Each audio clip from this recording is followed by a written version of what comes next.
don't mean to sound like I'm on some sort of a crusade, but I want to see justice done. As do we all. I know you truly believe that Kelly is guilty. Yes, I do. And I also realize that you don't mean to let your personal feelings get in the way intentionally. My opinion is based solely on the evidence. Chief, I've been losing a lot of sleep over this case.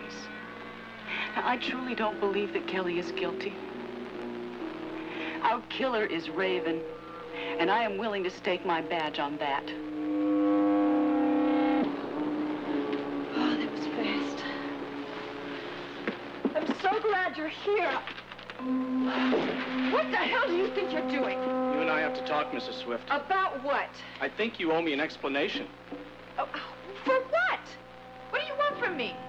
I want to know why you're trying to get me sent to jail for something I didn't do. Look, I just called the cop when I heard you scrounging around out there, so you better leave pretty soon because they're going to be here any minute. Now get out of here. Nice try, Mrs. Swift. But I think you've been watching too many late-night movies. Get out of here!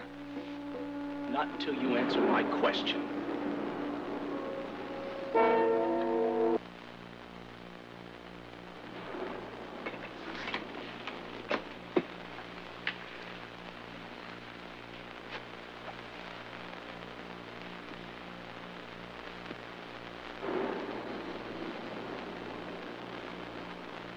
Sure, Raven's clever. But is she as clever as Deborah says? Coming. Mike. Evening, Derek. May I come in? Sure, come on in. Thanks. The officer in the arresting area said you were still here. That's a situation I plan on taking care of shortly. As soon as I finish this report, I'm going to get out of here and salvage a piece of this evening for myself. I promise not to keep you too long. What can I do for you? I need verification of a rumor I just heard. About what? Is it true that the prosecution now has an eyewitness to the Dorn murder? Mike, that case has been handed over to the DA's office. They're the people you should be talking to about that. Well, I'd prefer not to wait until morning to start going through the proper channels. Well, I don't know if it's proper for me to talk about the prosecution's case with the counselor for the defense. Well, we'll have to make that information known to me anyway. You wouldn't be breaching any trust. Okay. What you heard was correct, to a degree. What do you mean, to a degree? We have a witness who was in the Unicorn the night that Elliot was killed. Although she didn't actually see the stabbing, she will swear that Kelly McGrath was in the disco at the same time, believed to be the time of Dorn's death. She meaning Raven Swift? Uh-huh. That's pretty damning testimony. Well, it certainly doesn't help your job any, Mike. Derek, do you really believe that Raven is a reliable witness? I don't concern myself with Raven's reputation, Mike. Although I'm sure you will acquaint the jury with it if she testifies. I'm not casting aspersions, but hasn't it occurred to you that Raven might have a hidden motive for making this last-minute accusation? Sounds like you've been talking to Deborah Saxon. I'm aware of what Deborah thinks, yes. Chief, would it be possible to take another look at that famous blackboard case of yours? Sure. I guess I might as well get used to cooperating with the new district attorney. Here it is. Do you realize that virtually every one of those factors could apply equally well to Raven? All right, some do. Yeah, some do. Some are even stronger. Motive, for instance. Raven had an even stronger motive than Kelly did for killing Elliot. She had to prevent Elliot from putting that letter into Logan's hands. Her custody case was hanging in the balance. And we now know that custody of Jamie would have meant custody of her mother's fortune. Mike, I'm not debating that issue at all. And we also know that Raven was at the Unicorn that night, despite her previous denial. Now, wait a minute. She didn't deny anything. Let's not call it a denial. Let's just call that a non-admission, all right? Oh, all right. All right, it amounts to the same thing. Go on. As for Cliff, he openly accused Raven of the crime, claimed that he had the evidence to prove it. Now, that's surely a motive for the attack against him. There's just one problem with that, Mike. We happen to know that your nephew was in your office building at the time of the attack. We have no proof against Raven. There's no proof that she wasn't. No. there isn't, Mike, but you want to drop down to the bottom? Molly Sherwood. Why would Raven attack Molly Sherwood? I don't know the answer to that. But that doesn't mean there isn't an answer, Derek. There could be something between those two we know nothing about. Some reason why Raven would fear Molly. Like what? I don't know yet. Oh, Mike. Look, you know, I admire the way you're backing your nephew right to the hill. I believe in his innocence. You want to believe he's innocent. I understand that. If nothing else, surely reasonable doubt exists. Now, you can see that. What I see doesn't make any difference. You can prove that to the jury, and more power to you. You're that positive that Kelly is your man. The attack on Molly Sherwood cinched it for me. We happen to know that the person who attacked her is the same person who killed Elliot Dorn. Because of this. Exhibit A.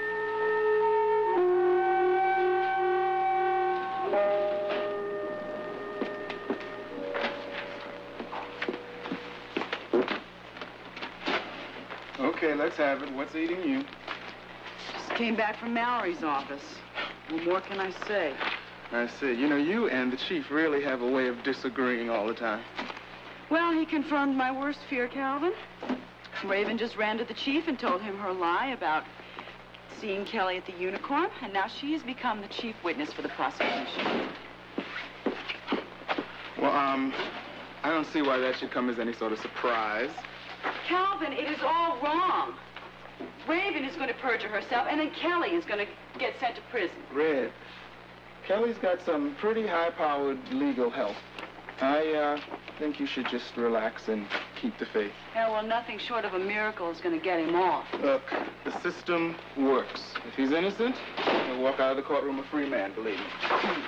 Well, I sure hope so. Because if he doesn't, I walk. What's that supposed to mean? I just told the chief, essentially, that if I couldn't back my conviction about Raven's guilt with a conviction, I would turn in my badge. That wasn't very bright. Why not? I have a gut feeling about Kelly's innocence. Nobody around here seems to be willing to even give Kelly the benefit of the doubt. Nobody wants to follow up my leads about Raven. Red, look, Mallory is just a cop. I mean, like us, we're all human. Nobody hits a bullseye every time out. Look, I have solved every single case I've been assigned to since I got on this force. And if the chief can't respect my opinion, then I don't even want to work for him anymore. Oh, look, Deborah, why don't you just ease off on this, huh? Look, there's no way that Mallory's gonna hold you to your word. Maybe he won't, but I will. For the time being, if you need to get a hold of me, I'll be at the Lawyers Club. Just leave a message. Did you walk out on her? We're having problems, Cliff, but we'll work them out. Yeah, that's tough. You're kicked out of your own house. We just decided we needed some time apart, just to think things through. You know, Draper, I would have chosen you and April as the couple most likely to succeed. Never thought that this was going to happen to me. Do you know, I just got a letter from my mother. She asked me why I hadn't gotten married yet. Well, No, Cliff, with the right woman, it's wonderful. I've never regretted marrying April for a minute. yeah, and where did it get you? You know, half the couples I know are splitting up. That means you got a 50-50 chance of ending up living alone. Of course, most of your money goes for alimony. No, Cliff, that's what I've always liked about you. You're so damn romantic. Hey, I'm a realist. You know, now that Mike has left the firm, I think we should reconsider his choice about not taking divorce cases. Come on. Hey, look, don't be so proud. You're going to need that money. Look, April could hit you for child support. She could ask you for alimony. She could ask for that house in Oakdale. Just drop it, Cliff. Guess I am getting carried away. As usual. Why I extract my foot from my mouth. Why don't you change the subject? That's fine with me. Steve, come here. Get me whatever that blonde is drinking, okay? Okay. You know, I think you're dumb to go to the Lawyers Club. I've been there. Those rooms are so tiny, and the beds would keep a chiropractor busy for a year. Maybe I'll take a room at the Monticello Arms. Oh, yeah. How are you going to afford that? Our law firm isn't off the ground, you know. I was thinking about coming over to my place. I got a sofa you can use. Cliff, that's very nice. I appreciate the offer. Yeah. thanks. That is, of course, unless that blonde and I get lucky, in which case you might be in the way. Well, thanks, Cliff. I'll think about it and let you know. Well, hey. Draper, I owe you a favor. I mean, if you really need it, it's okay. Thanks, Cliff. Hey, why don't I call April? Tell her how miserable you are. No, don't go calling April. She's probably just as miserable as you are. Except, of course, she's got that beautiful house to rattle around in. No, she's not living at home. There's somebody in our building that she doesn't want to run into. Well, wish me luck. Watch this classic approach. Hi, I'm Cliff Nelson. How am I going so far?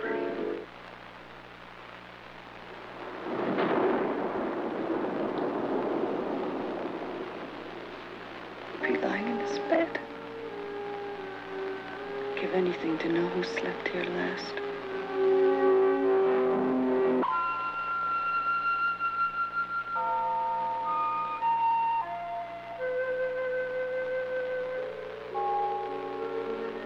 Honey? Honey, it's time to get up. Draper, what are you doing here? It was a bad dream. It was nothing more than a bad dream. Oh, thank God. I thought this was all a dream. I love you. Oh, I love you so much. You're the only woman I've ever loved. The only woman I could love. Oh, you don't know how much I want to believe that. What's true? What about Emily? Emily. Oh, Emily looked after me. I liked Emily. Oh, that's what I was afraid of. But I never loved her. Do you mean that? It's hard to explain. But even when we were apart, you were always with me. Any love I've ever had to give anyone, it was all yours. But Draper, you lived here with her right in this house as husband and wife. Well, not the way you think. I don't understand. What do you mean? We had separate bedrooms. Did you? Yes. I mean, I stayed right here in this room, alone. Every night? Every night. And she's lying. Emily's lying. The baby she's carrying, it isn't yours. Oh, Draper. Draper, baby's ready for his bath now. I thought you might like to give it to him. You don't belong here. It's you who doesn't belong here, Emily. Draper doesn't want you anymore. He wants me. Now, why don't you just be a good loser and go away? You are not going to take my husband away from me. I won't let you. Stop living in the past, April. This is my house now. Draper's mine and our baby. Oh, no. You think it is, but it's not yours, not really. Draper's so kind and considerate. He's just trying to let you down easy. Draper loves me. Tell her, Draper. Draper is my husband now, and this is my family, and you can't share it with us. Come on, love, Draper.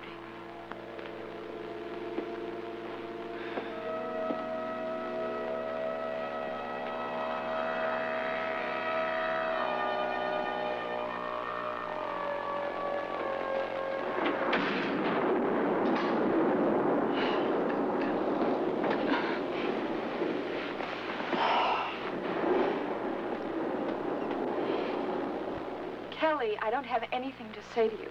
But you're going to have plenty to say against me in court. I don't know what you're talking about.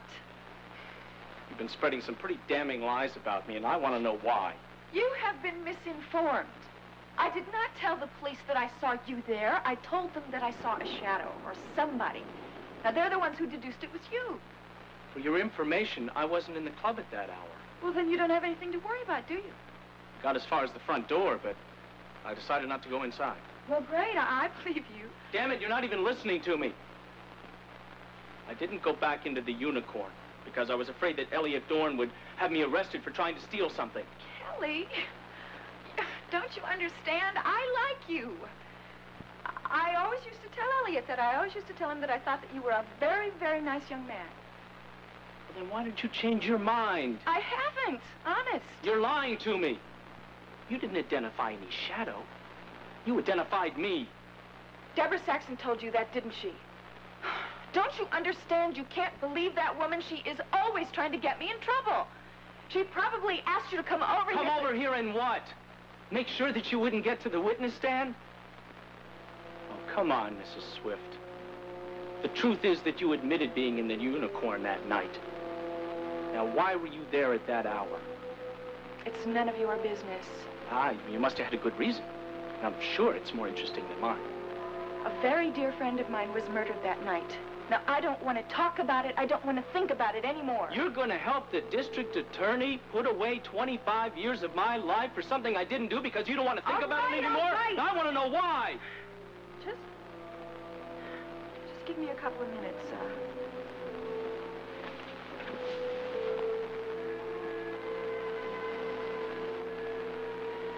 That was a very stupid thing to do, Mrs. Swift.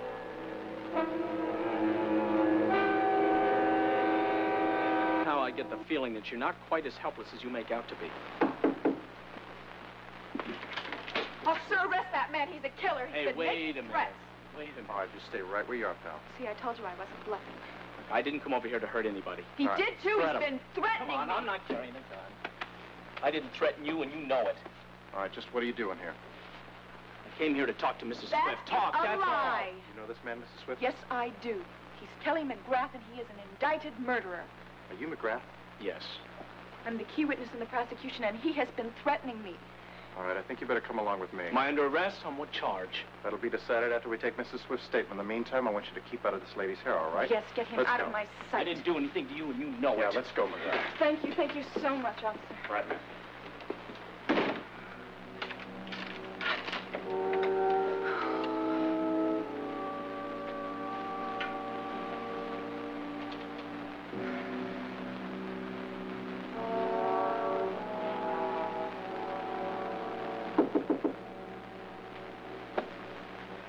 Who is it? It's Molly Sherwood, Mrs. Swift.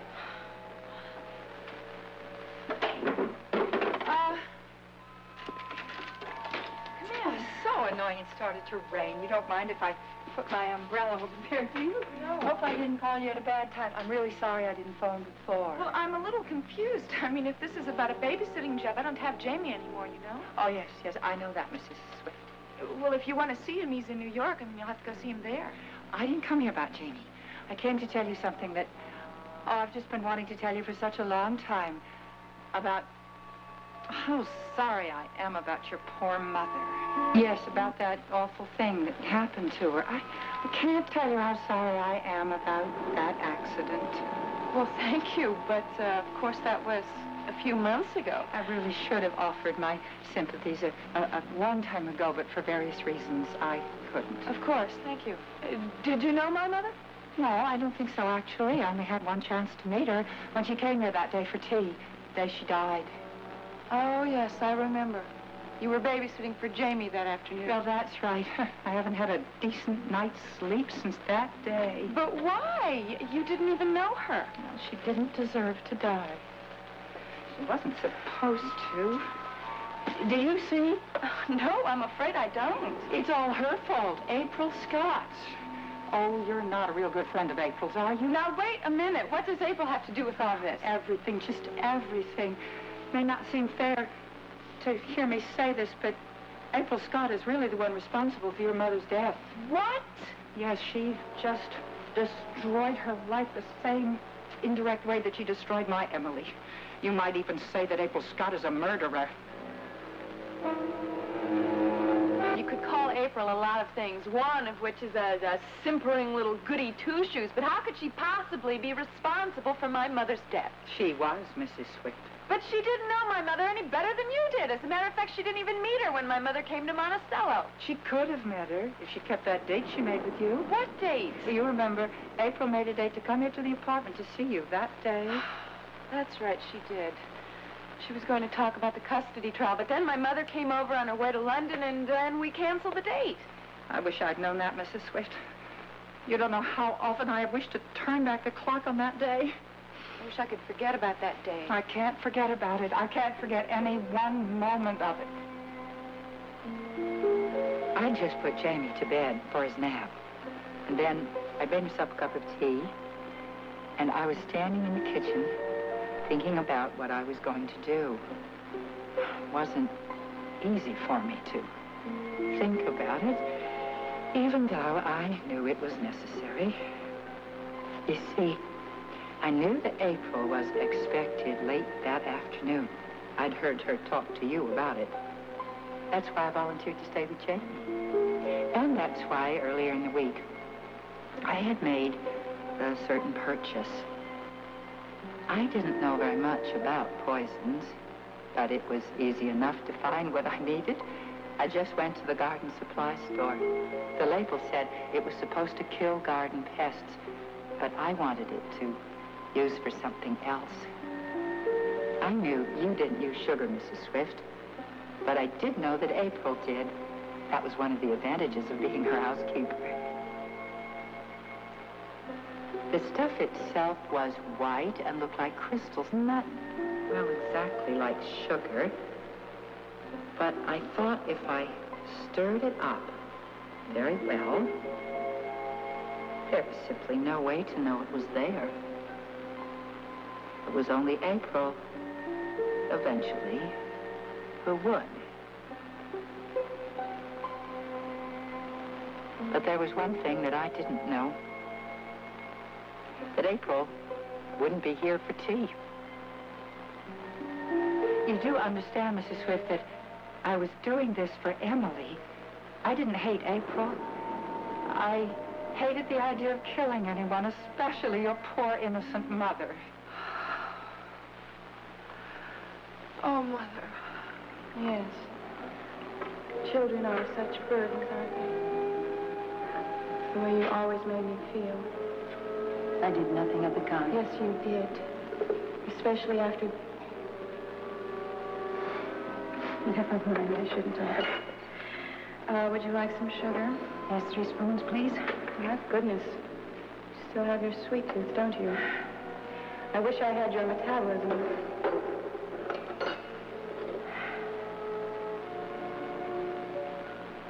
Maybe I do.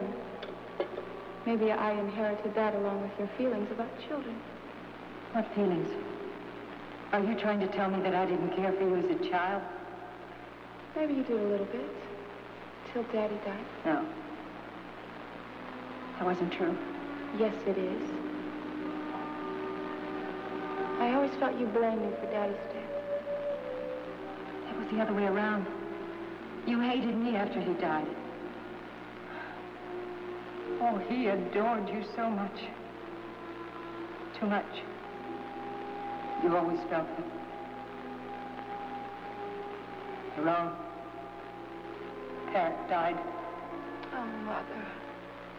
It was an accident that killed her, Mrs. Swift. I just didn't put enough poison in the sugar bowl, so it didn't take effect until she was in her automobile.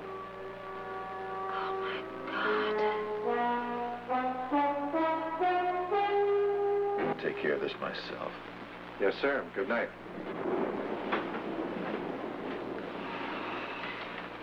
All right, start talking.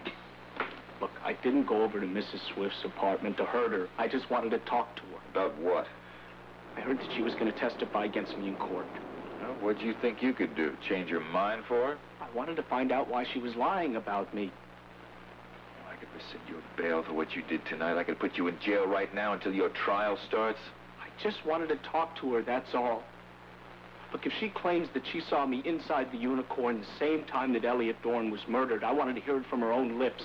Because that's a lie. I wasn't there. You can have your day in court. If your lawyer has anything to say in rebuttal to Mrs. Swift. Look, Jude, she's lying. I don't even know the woman. What's she got against me anyway? Got nothing personal against you? Then why did she wait so long to drag my name into this? Well, obviously she was afraid to come forward with the truth, but I think you're aware of that same kind of reticence, aren't you? Okay, I admit that I lied a lot to cover about my past, but I never lied intentionally to hurt somebody else. She's not trying to hurt you. I think she's telling the truth. She's not. You told me you went to the Unicorn that night to pick up your puppets. Obviously, that's when she saw you. Look, I admit I was outside the club, but I never went inside. But if she's mistaken and if she's got her facts twisted, that'll come out in court. But it might be too late by then. Chief Mallory, we both know that there's enough evidence against me to hang me right now without somebody deliberately lying. You know, I didn't like having to arrest you. Like Nancy Carr, they're good friends of mine. I respect their opinions. I know how they feel about you. But in my job, I've got to remain impartial. I've got to go by the facts. But I want you to believe me, too. Look, I didn't go inside the Unicorn. I didn't try and kill Elliot Dorn. And I didn't try and kill my own attorney, and I didn't attack some woman whose name I can't even remember. Her name is Molly Sherwood. Can't you please try and believe me? Can't you just let me go home and be with the people that I love? Because ever since I came here to Monticello, I've never intentionally tried to hurt anyone.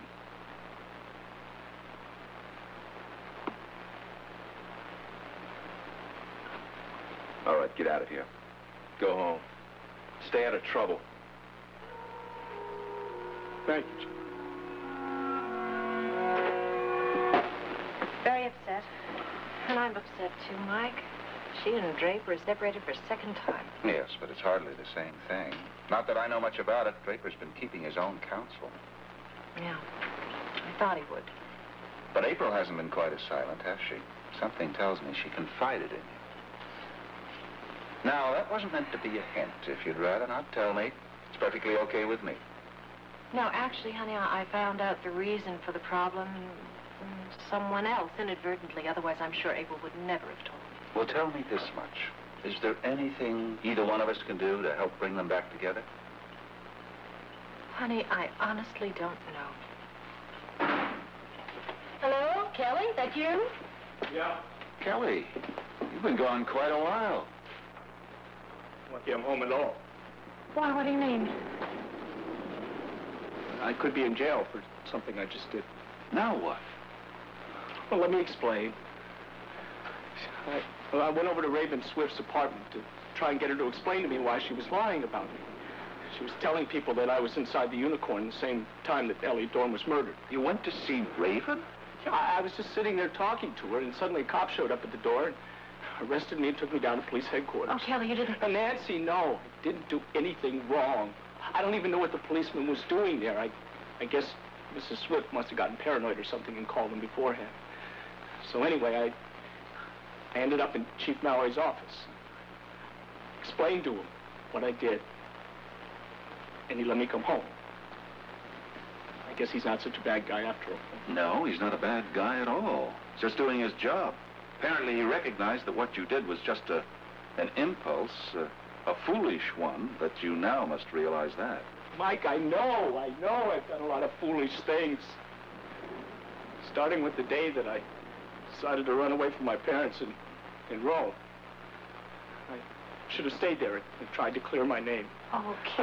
And I never should have gotten angry with Elliot Dorn. And I never should have lied about my meeting with Cliff, and I never should have run away with Jody. I've done so many wrong things. I don't know why you just don't take my door key away from me. No. That key will always be yours, always.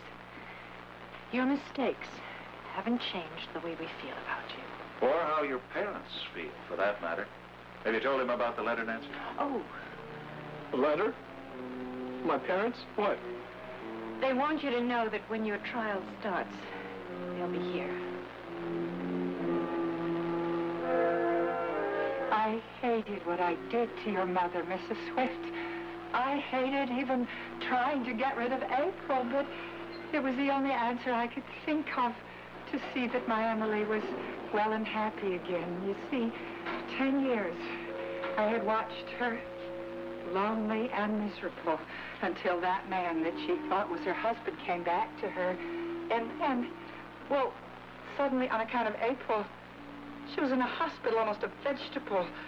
Well, naturally, I thought that if April was out of Draper's life, Emily could go back to him, and she'd be happy again. We'd all be happy. Oh, no, please, Mrs. Swift, don't go. I haven't finished. If you want to know if I forgive you, I do. You don't understand. I didn't come here for forgiveness. Molly, why don't you go home and rest? Oh, I couldn't do that, Mrs. Swift. You see, I heard that young lady detective, Miss Saxon, say that you were at the Unicorn the night that Elliot Dorn was killed. Is that true? I don't understand. Were you at the club that night that Elliot Dorn was killed, and did you see anyone there? I don't understand. Oh, it's very important to me, Mrs. Swift. Very important. You see, I saw Elliot Dorn the night that he was killed when he came to visit you, only you weren't at home. After I let him in, I went to put Jamie to bed in his room. Mr. Dorn went into the kitchen, and he started poking around as if he was looking for something. Mrs. Swift is out. Shouldn't you leave? Molly, can I ask you a question? Were you sitting for Jamie the day Raven's mother came back from the hospital? Yes, as a matter of fact, I think he was. Did you have the good fortune to meet the woman? No, I didn't even know she was coming over. I see. Molly, you remember if Raven was in a hospitable mood that day? Oh, I suppose that she was. I mean, why are you asking me this? I was just wondering if Raven felt up to playing the good daughter that day, that fateful day, and whether she served her mother anything to eat or drink. Oh, I wouldn't know anything about that. I mean, she came way after I left. It was late afternoon, wasn't it? Yes, from what I've heard, it was. Well, that translates to tea time in merry old England. You'd know more about that than I would. Raven has lived there. And I'm sure she would know that the first thing Nadine would want when she arrived would be a piping hot cup of tea with sugar to taste. You see? He knew. Mr. Dorn knew about the sugar, about how your mother died. And I realized that I was in terrible danger. So you killed Elliot? I had to do something. I just had to. I couldn't go to prison. I had my poor Emily to take care of. Well, no, it wasn't exactly Emily. Now, I have to be very truthful with you. I couldn't bear the idea of a trial and a sentence, spending any time in that terrible place with all those horrible criminal women. Oh, no. I had to stop Elliot Dorn from telling anyone about the poison in the sugar bowl. So, that night, instead of going home to the penthouse, I went to the Unicorn. It was so crowded and noisy, and the lights were flashing that nobody noticed me. I made very sure that a waitress didn't even see me. I walked in and melted into the crowd and found my way to the powder room, where I stayed for 2 hours, hiding until the Unicorn closed for the night. And then I came out. My heart was pounding so loud, it was almost as if that awful music was still playing. But it wasn't. There was only a small light on near the end of the bar. I opened my purse and took out the kitchen knife that I brought with me. And then I realized how foolish I was being.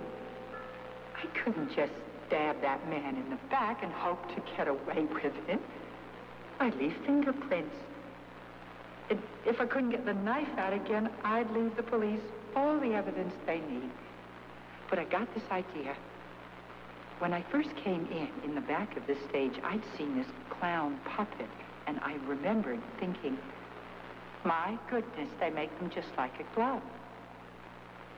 So I put on the clown puppet over my hand, and I was able to clean the knife and keep my fingerprints off the handle. Then suddenly there was a noise. Someone was coming. So I ducked behind the little stage. Anybody home?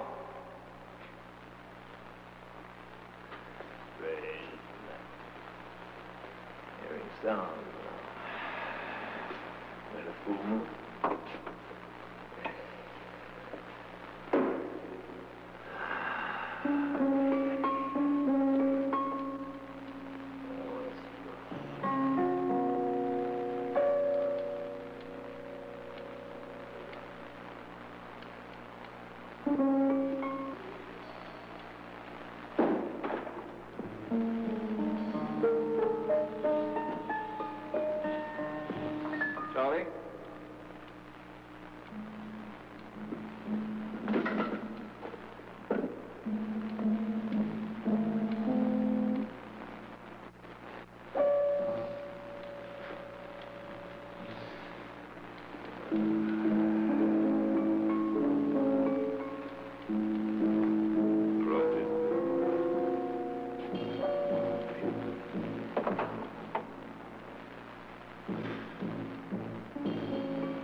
It was dreadful. I can't tell you how awful it was, Mrs. Beck. But it had to be done. I had to be safe. And that was the only way. You do understand that? Yes, I do. Oh, good. Because later I discovered I wasn't safe. I hadn't been alone in the Unicorn. Someone had been there. And someone had seen me. Now, that was you, wasn't it? No, I wasn't there. Oh, yes, it was. You told the police you were there, and you told them that you saw someone there. No, I saw Kelly McGrath. I said I saw Kelly McGrath. The young man, puppeteer. But he wasn't there. Only his puppets were there. I was very grateful for that, I can tell you. Well, I can't tell you why I took the clown puppet with me. I suppose I saw the blood and thought it might incriminate me in some way, so I stuffed it in my pocketbook and laughed. Molly, I didn't see you. Ask the police. Really, I didn't accuse you. No, I don't know whether I should believe No, you. you can believe me. You don't have anything to fear from me. Really, you don't. Don't I, Mrs. Swift? After what I've just told you. Molly, listen to me. I'm telling the truth now. I had a date with Elliot that night. I was supposed to talk to him about something that was very important. See, he had this letter that he was going to give to my husband, who was the district attorney, and it would have messed up my chance at winning the custody trial. And so I had to try to talk him out of it. Oh, then I did you a big favor, didn't I, Mrs. Swift? You must have been very grateful to me. Yes. Yes, see, you did the whole world a favor. Nobody's mad at you. He was a horrible man. Now, they'll probably give you a very light sentence. No. I don't want any sentence. I'm not going to prison, Mrs. Swift. I told you. I'd rather be dead than in a place like that. Molly, then why don't you leave town? See, I won't tell anybody. I've already told the police that I saw Kelly McGrath there. Why? Why did you tell them that when you know it wasn't true? Because they were hounding me. They thought that I killed Elliot, and I told them I didn't, but then when they knew that I was at the Unicorn, I had to tell them something. And besides, Kelly McGrath is a maniac. Is he? Yes. Why else would he have tried to stab his own attorney? And you did it, didn't you? Why? Why would you try to kill a harmless person like Cliff Nelson? Harmless? Oh, Mrs. Swift, not on your life. That's a very clever young man. Clever enough to frighten me. Molly, why? Well, there was a party, remember? In the middle of a custody suit, when that letter of yours came into court and everybody was so happy about it. Well, I still don't know what happened. You were going to tell me. How'd you get that letter? Well, I told you all about that. It was all Cliff's work. I may not be much of a lawyer, but he's a wonderful detective. Wait a minute, I've been thinking about this stuff. You know, I may be willing to change jobs. This detective work is fun. Don't get carried away. No, I'm working on my next case already. Which one's that? Elliot Dorn's murder. Are you serious, Cliff? Yeah, I know who killed Elliot Dorn, and I'm going to prove it, too. I heard that while I was passing sandwiches around to everybody. I pretended, of course, that I wasn't listening and that I wasn't frightened about what I was hearing, but I was. And you know what? Mr. Scott saved my life. Draper? He did. He sent me down to the office to get some documents that night. And I found Cliff Nelson working there alone. It was the perfect opportunity.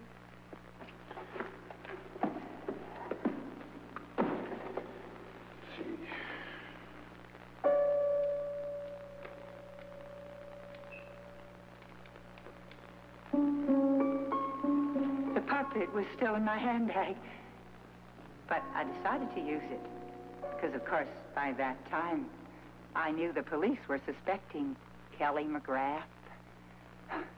It was awful. It was much worse than what I had to do to Mr. Dorn because, Mrs. Swift, I just liked that poor man so much, and I didn't want him to die. I was so flustered, I forgot to leave the puppet. I just stuffed it in my bag and ran out down the corridor. While I was waiting for the elevator, I noticed that someone was coming up to my floor. So I hid in a corner, and I watched him go right down the hall in the direction of the office that I had just left. McGrath. Yes, but I didn't know it. All I knew is that I had to get out of there. Well, I rang the elevator. And then I heard his footsteps coming back behind me. So I decided quickly I'd turn around and look as if I was just getting off.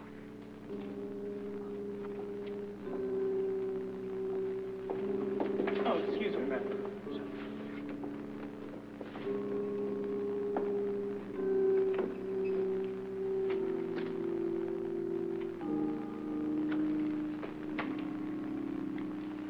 It seemed the best idea to go back to the office and pretend that that was the first time I'd come in, and that's what I did. So you see, Mrs. Swift, that's how I discovered Mr. Nelson's body.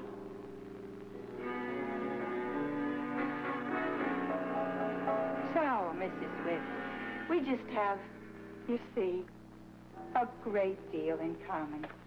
Both of us would like that young man to take the blame, but, well, I just wouldn't be happy about it. Well, then tell the truth.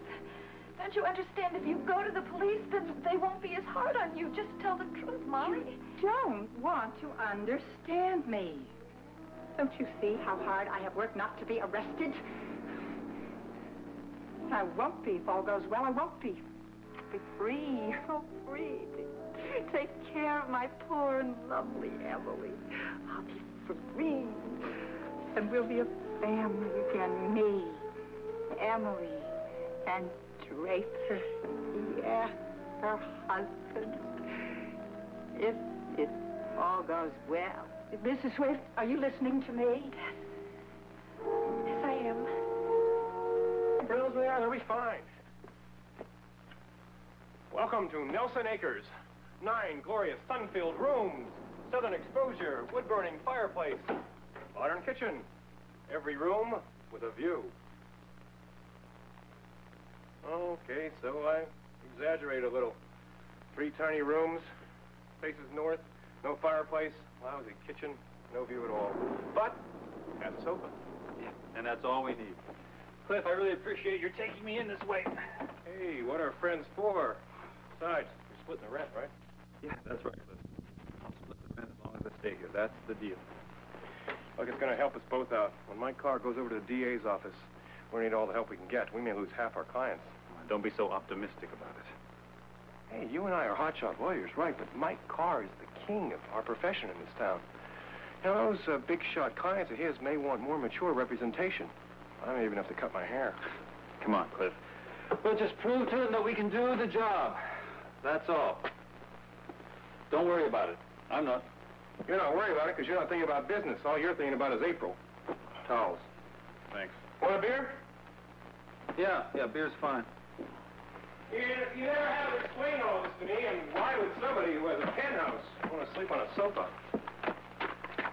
We had some problems, Cliff. Personal problems. Hey, that's the kind of stuff I like to hear. Personal problems. Why I wear this, except I look so cute as an invalid. I can help you out. Look, I wrote a column, advice to the leveler for the Law Journal. Cliff, I just don't want to talk about it. Okay, I'll have to play detective. Let's see. Has to do with your wife. Why else would a guy get kicked out of his house? You had a fight. Disagreement. Why? Draper, have you been fooling around? Sorry. That was in bad taste. I'll, go get some sheets. Yeah, hey, don't forget the toothbrushes. You said you had a couple of extra. I forgot mine. Yeah, I got a dozen for the holidays. Well, some gorgeous girl might want to stay over, right? I still got a dozen of them left. Well, look, Cliff, if you ever do get a date, you just let me know, all right? I'll go out in the streets for a while. You just give me the word. Hey, I got a date tonight, but you don't have to go out in the streets. It's Deborah. Don't tell me that Deborah was a toothbrush lady? Oh, no. Not for lack of trying. But she said she wanted to stop over on her way after work. What a lousy night. Certainly is. Miserable. Not as miserable as you. Come on, cheer up. You want to see my...